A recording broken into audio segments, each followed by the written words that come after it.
Chronic wasting disease is an inevitably fatal, highly contagious, inexorably spreading disease. This, as you can imagine, has major ecological implications. The other issue is that we know animal prion diseases can have what we call zoonotic potential. In other words, we don't know yet whether or not CWD is similarly a threat to human populations and whether it can cause a new form of human prion disease.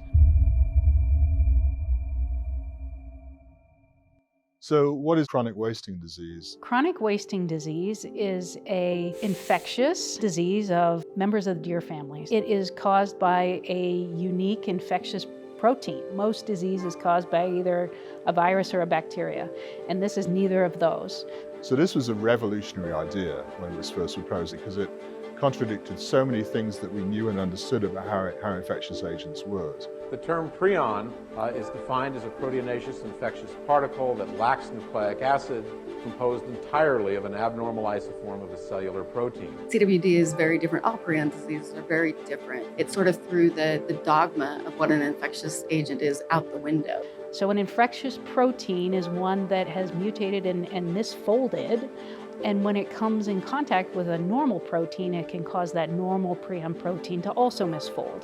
Those misfolded proteins accumulate in the central nervous system and the lymphatic system, and they lead to a progressive loss of neurologic function.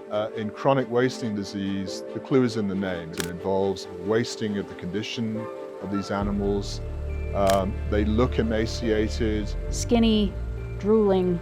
Their behavior changes, they may be less afraid of humans. Essentially slowly turning them into a sort of a zombie type state. It's characterized by the appearance of what we call spongiform degeneration in the brain. You look down and it kind of looks like a sponge. It looks like there's literal holes in the brain tissue. And the disease is always fatal. CWD was first identified in Colorado in 1967, and it was identified in Wyoming not long after that. As of 2023, there are something in the region of 30 states with CWD. Also, it's recognized in at least 4 provinces in Canada. It's been accidentally exported from North America to South Korea. And most recently, in 2016, it was diagnosed in wild reindeer and moose in Norway, and subsequently also Finland and Sweden. You haven't captured one here? No. So this is a pretty typical day for us. We're out looking for deer and having no luck capturing them. When it comes to disease in wildlife, one of the key questions in chronic wasting disease is what sort of management action we can do to keep chronic wasting disease prevalence in a population low. There we got ice. There we go.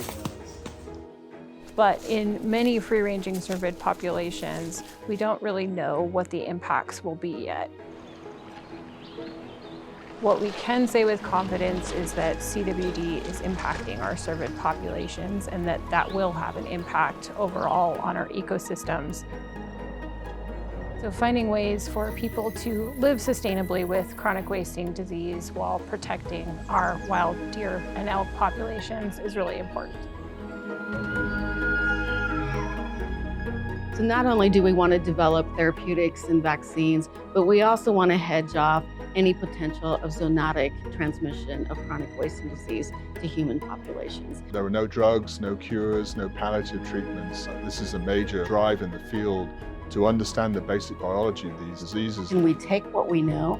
Can we apply it for the chronic wasting disease? Can we bring other folks in that have their expertise in other areas? Collaboration is absolutely essential. Collaboration between management agencies, federal and state, NGOs, private landowners, hunters, the farmed cervid industry, as well as anyone who cares about conservation. It takes a variety of opinions and perspectives and diverse expertise in finding solutions to this difficult problem.